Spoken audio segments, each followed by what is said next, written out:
I thought of this video idea at like midnight last night, so it might be boring. If so, I'll never do it again, but I thought it was kind of a cool spin on the what's on my iPhone. Today I'm gonna do a what's on my Kindle video. This is my Kindle. It's an Amazon Kindle Paperwhite.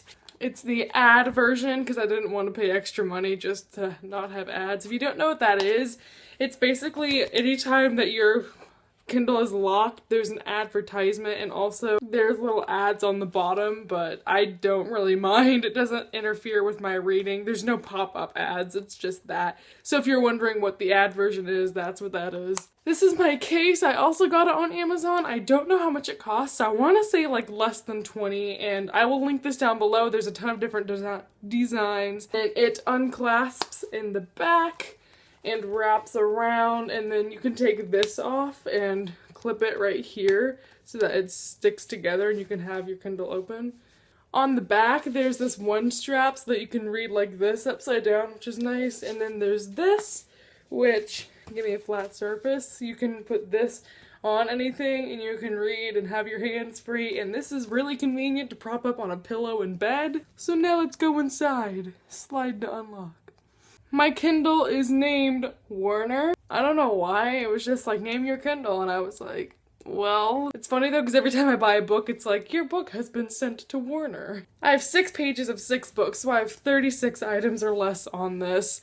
I don't use my Kindle a lot. I bought this because I was thinking, oh, when I go to college, I'm not going to be able to take that many books, but then I got excited and bought it early. I love reading on this Kindle. I think it's really easy to read. Also, I love when the book I'm reading is like huge and I don't have to hold a huge book. I can just read it on Kindle. It's so convenient. I'm going to start in the very back.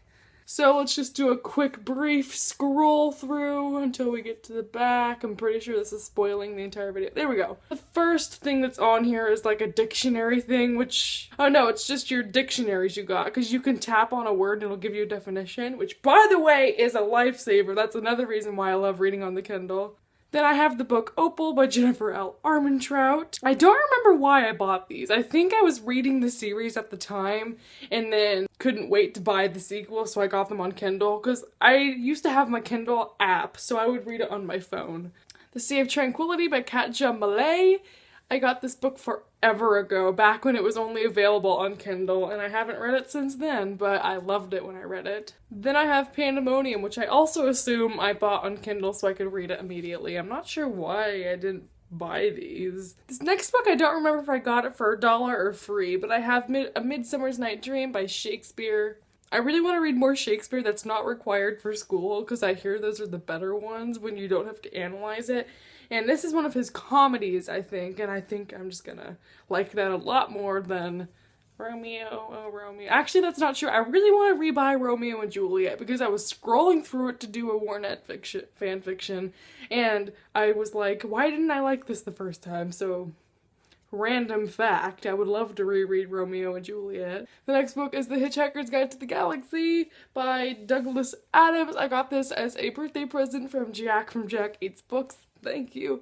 I haven't read this yet, and I don't know why. My physics teacher last year is obsessed with this series, so he recommended it to me, and ever since then I was really interested in it, and I think it's kind of like a classic staple, so I had it on my wish list and got it. Then I have Half-Blood by Jennifer L. Armentrout. I love Jennifer L. Armentrout, and so I also got this as a present, and I've started it and I really like it. I just haven't had the time to sit down and finish it. I often forget about my Kindle books, so most of these I got and have forgotten about. The next book is Just One Night by Gail Forman, which is the novella that takes place after Just One Year and Just One Day. They both end at the same place, and it's kind of not a cliffhanger, but it's like a little bit of an abrupt ending, and so she wrote this novella to tell what happens after the end of the book, and it was beautiful. The next book is Fracture Me by Todd Maffei. This is a novella that comes in between Unravel Me and Ignite Me in Adam's point of view. I read this when it came out at like midnight. It took me half an hour or something weird. I also own Unite Me, obviously, but I bought them at midnight, so they have to be on my Kindle. This is the first book I ever bought on my Kindle because it was free. Okay, there's no cover, so let's have this nice picture of Shakespeare. It says The Tempest by Shakespeare. I bought this because it's the play where Warner's tattoo is from, but also it's like one of his shortest plays. I'm now reading it for a school project, so that's really convenient. I have it on Kindle. The next book I have is The Fault in Our Stars by John Green. I bought this on Kindle when I was having my huge Tiffios kick when I was like 15. So I wasted $10 on this just so I could have it on my phone whenever I needed it. I've never read this on my Kindle. I have no idea why I bought it. I was just obsessed and wanted every single copy of it available. And I'm really mad you can't return Kindle books. I know that can't really work out because you could just read it and return it, but like, there should be exceptions. The next book I have is What Really Happened in Peru, which is actually a novella. This is the first book in the Bane Chronicles, which I now own a physical copy of, so that's fun. I probably will still want to read this on here just because, like I said, big books are funner to read on Kindle because you can actually be comfortable reading them. This is also a present from Jack, so thank you. The next book is Pushing the Limits by Katie McGarry. I started this and never got very far into it. Like, again, I keep forgetting about it, so I need to, you know what? I just realized I don't have any of my Kindle books in my TBR jar, so I should probably take care of that. The next book is Grave Mercy by Robin Lefevre. I don't remember if this book was free or 99 cents, but I own a physical copy of it and knew I wanted a Kindle copy too because it's like 600 pages. Again, I've started this one several times and haven't gotten through it, but I'm going to soon. The next book I'm pretty sure I got for free, and that is The Bone Garden by Clover Donovan. This is Richard from Richard Reads on YouTube. I will link his channel down below, but he writes and self-publishes his books, and this was free one day, and I grabbed it. I have another book by Richard on here too, so I'll talk about that in a second. This book I got when it was free, just because even though I'd already read it, I was like, why not buy a free book? And that's Obsidian by Jennifer L. Armentrout. Speaking of Jennifer L. Armentrout, I also have Frigid by Is it Jalen? Yeah. And this is her new adult novel. I have a lot of Jennifer Armentrout on my Kindle. Good to know. This was also a present from Jack, so third time thank you. I've already read this one and I liked it. Good book for winter. Would recommend. This next book I got because it was free for one day. As you can tell, there's kind of a pattern. Even if I've read a book, I'll usually snatch it up if it's free, just in case I ever need it. Oh, you just saw the cover. The Darkest Minds by Alexandra Bracken. I read this as a library book, so I didn't own it for the longest time. Here's Mara by Richard Denny, which is the YouTuber I was just mentioning. This is his novella. I read this whenever it was like 99 cents or free, I can't remember. So I read this last year.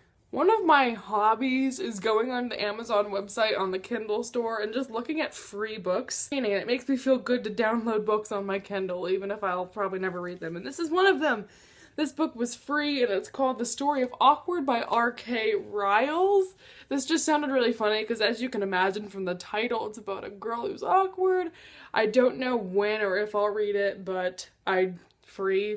This next book I bought because we were reading it for book club and I was too lazy to buy a copy of it, so I got it on Kindle instead and never read it, so I don't know what I'm gonna do with it. That's Reboot by Amy Tintera. This I bought even though I've already read it. It was only 99 cents, so that's Thrown a Glass by Sarah J. Maas. My voice major crackage. Sarah J. Maas. I mean, why not? You're never gonna find a book for $1 anywhere else, so. This next book I'm contemplating if I should keep or delete on my Kindle. I got it for free from Amazon again. I read this one. It was okay. This is Nashville by Inglaith Cooper. I thought this was good, but it's only part 1, and part 2 is not free, so should I keep this? Should I delete this? I don't know. I'll probably let it sit there for a while. This next book is actually just a sample. This is The Cloak Society by Jeremy Crates. At the end of January, I'm moderating a panel, and Jeremy is one of the authors there, so I really wanted to see what his book is about. I might buy the entire thing, but right now I just have this sample that I started reading. It's a middle grade series. Let me know if you've read it. I can't recall when I bought this, but I know it's because it was cheap and I really wanted to read this author. It's Hopeless by Colleen Hoover. I've had this on my Kindle and I've owned a paper copy of it for a long time. Still haven't read it. What is wrong with me? I don't know. This book I bought a while ago and just read last month. It's In Time by Alexandra Bracken, which is the novella in between the first and second book. I just bought this book because it was on sale for like $2 and I really want to read it.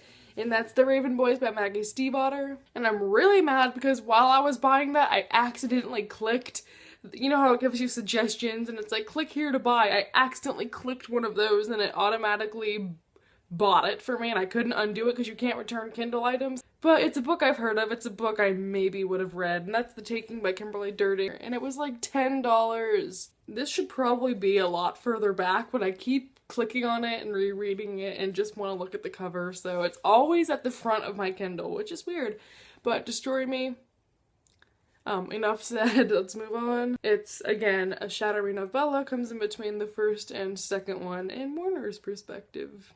And the last book, I believe, this is Find Me, I'm Yours by Hilary Carleb, a book I received for review, and I have a review posted of that. Well, I actually read this on my phone, though, because this book this book has pictures in it, and, like, videos and stuff, so you'd probably have to use a Kindle Fire to read this the way it's supposed to be read. And that is everything, I believe. So let me know if you liked this video. Feel free to do a tour of yours. I know people probably might have like 200 books on theirs, but I don't use this as much as I probably should. Hopefully in college I'll be able to utilize it a lot more. Thank you for watching this video, everyone. I will see you next time. Bye-bye.